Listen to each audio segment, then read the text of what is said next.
What's up everybody, and welcome back to a brand new Yu-Gi-Oh! Duel Links video. And today I'm going to be teaching you guys how I was able to farm Bastion in Yu-Gi-Oh! Duel Links. So currently going on, if we switch to Duel Links real quick, currently there is this Inglorious Bastion event. And I'm just going to be showing you guys the first deck that I was able to use to farm against Bastion. I know that this deck is possibly not going to work for everybody. I got pretty lucky with my farm, but I think it'll continue on to be pretty good. But yeah, I know that my farm deck might not be the best for everybody. So later on today or already on my channel, depending on when you watch this video specifically, I'll be making a farm guide video like I did for Dark Signer Callan, where in my Dark Signer Callan video I showcased multiple decks that you guys could use. This farm video is just kind of like my first test run farming against Inglorious Bastion, and it worked out, so I wanted to make this video for you guys. So just keep that in mind. But still, if this video helped you out at any point, be sure to show your support by hitting that like button on the video down below and subscribe to the channel for more Yu-Gi-Oh! Content. But of course, you can wait to like and subscribe until you watch the entire thing.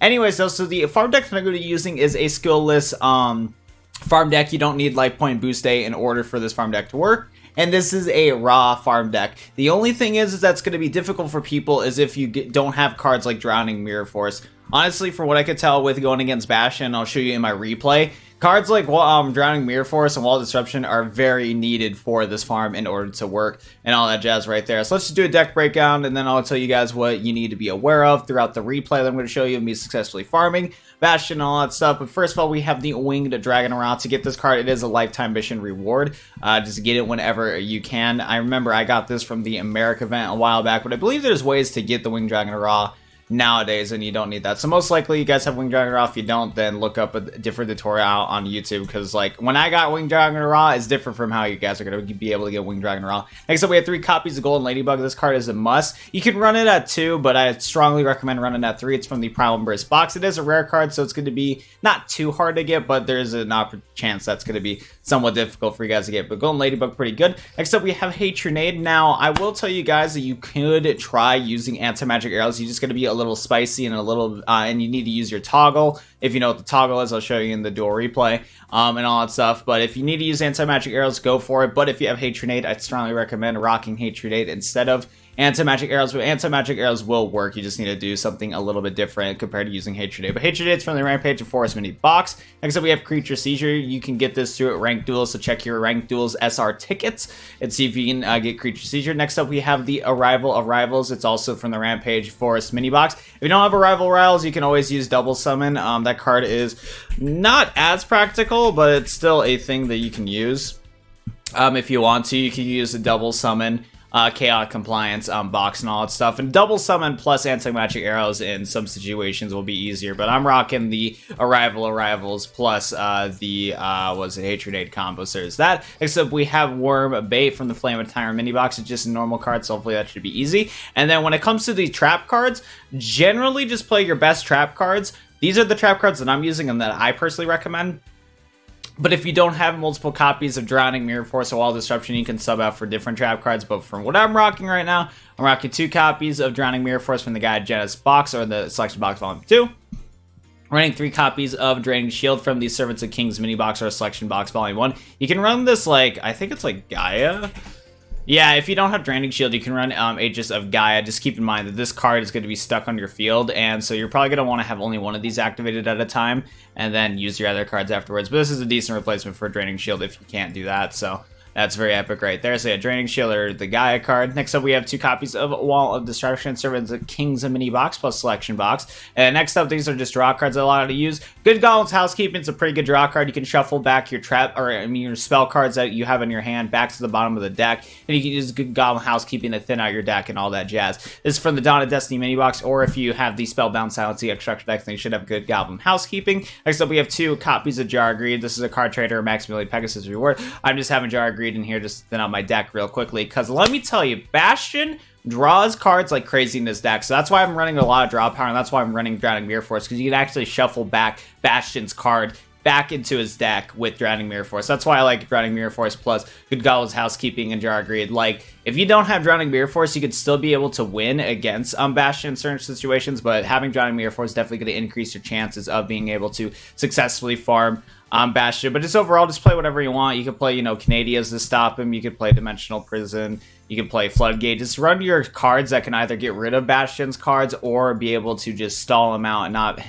not allow Bastion to go into combos that he needs to go into if the case may be. So that's what I would recommend when it comes to running back row for this. But honestly, the back row that I have, in my opinion, is the most optimal way to go at it. I just know that not everybody's going to have all of these cards because... Sorry about that, but I just know that not all of you guys are going to have all the cards that I do, so there's that right there. Anyways, though, I'm going to show you guys my replay that I had against Bastion.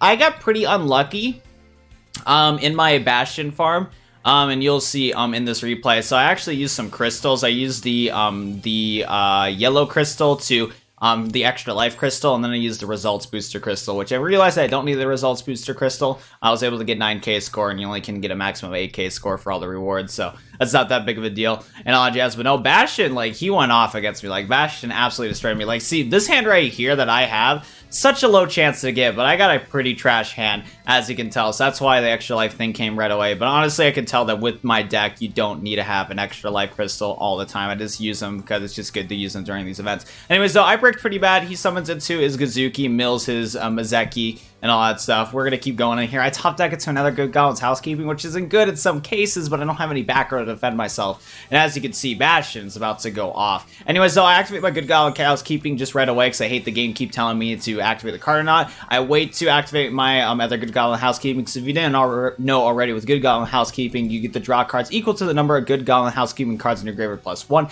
and select one card from your hand and return it to the bottom of your deck. So there's that right there. So yeah, I used my Good Goblin's Housekeeping after my first one was in the grave, draw 2 cards, and we're chilling. We're pretty good from here. I have some good back row, but then as you can see, your boy, he just summons 3 monsters just like that. So that was an issue, but like I said, in most cases, you should be able to have some sort of card in your hand to defend yourself in a situation like that. I just bricked really bad with this deck. So good thing the extra life crystal came in through, because after that, once I had Wall Disruption and 2 Draining Shields, I was pretty much good to go from here. I just had to play it a little bit smart though, because with Bastion has multiple tribute monsters. He has multiple ways to special summon big monsters, like for example Nine-Tailed Fox. Nine-Tailed Fox is a problem, and so I Draining Shield, and then I would go for a Wall Disruption. I decided to save my second Draining Shield because I just knew that it wouldn't have been a good idea to waste both my Draining Shields just to get 1700 points of attack, or 1700 life points from his 1700 attack monsters, and I would rather wait till he gets a big monster in the field, which you're going to see in this turn, I believe. Yeah, so he uses Nine-Tailed Fox's effect. Nine-Tailed Fox is able to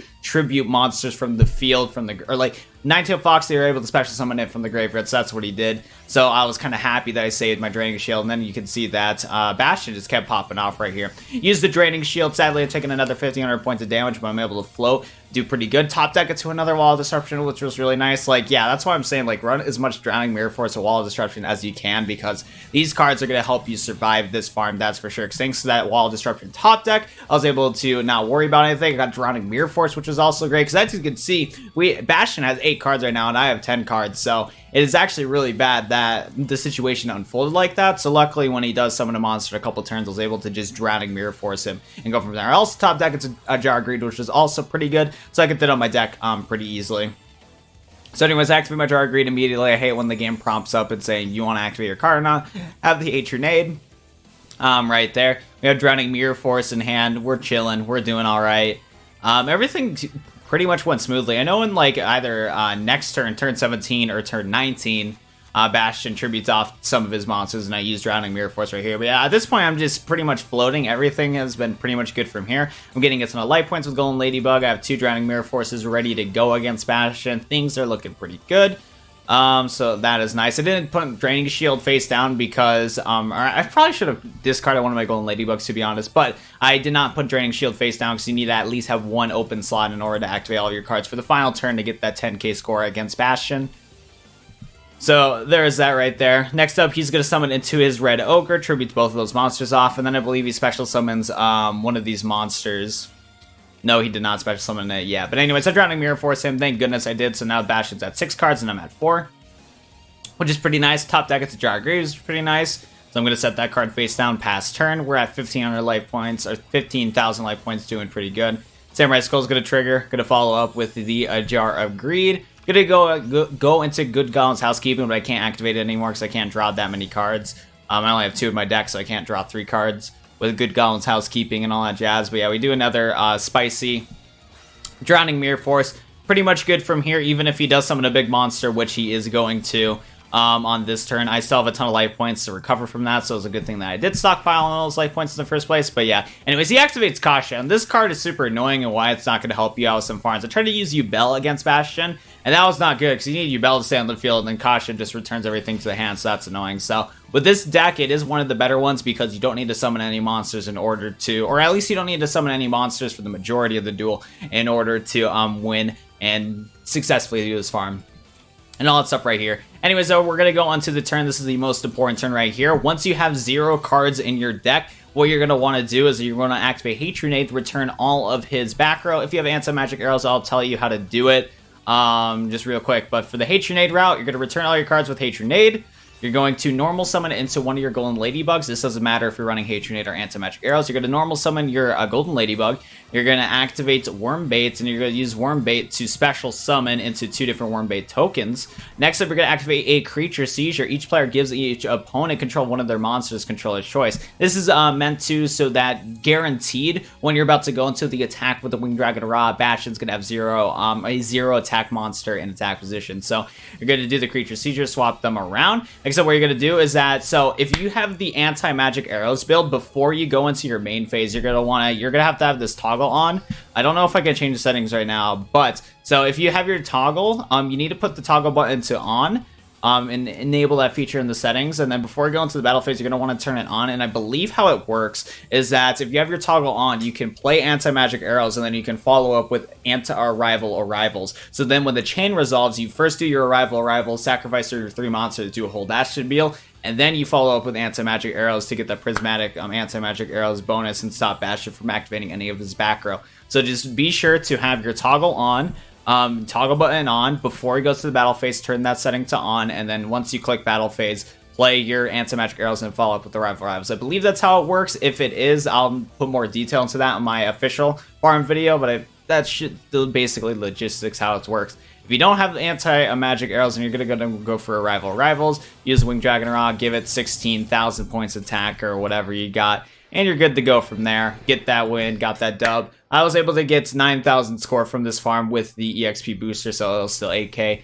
overall and all that jazz, and it wasn't that bad. That farm actually worked out pretty well, so I'm going to have to do some more testing with that farm, see if everything works out and all that jazz. And then later today, I'll be sure to drop a farm guide for you guys that is more in-depth and more visual and all that stuff. But I hope this farm guides do help you guys out, and if it did, be sure to go hit that like button on the video down below if this video helped you guys out. Sorry about that. Just subscribe to the channel for more Yu-Gi-Oh content and all that jazz, and I think that's going to do it for me. Thank you so much for watching, and I'll go see you guys in the next Yu-Gi-Oh video. Peace, peace.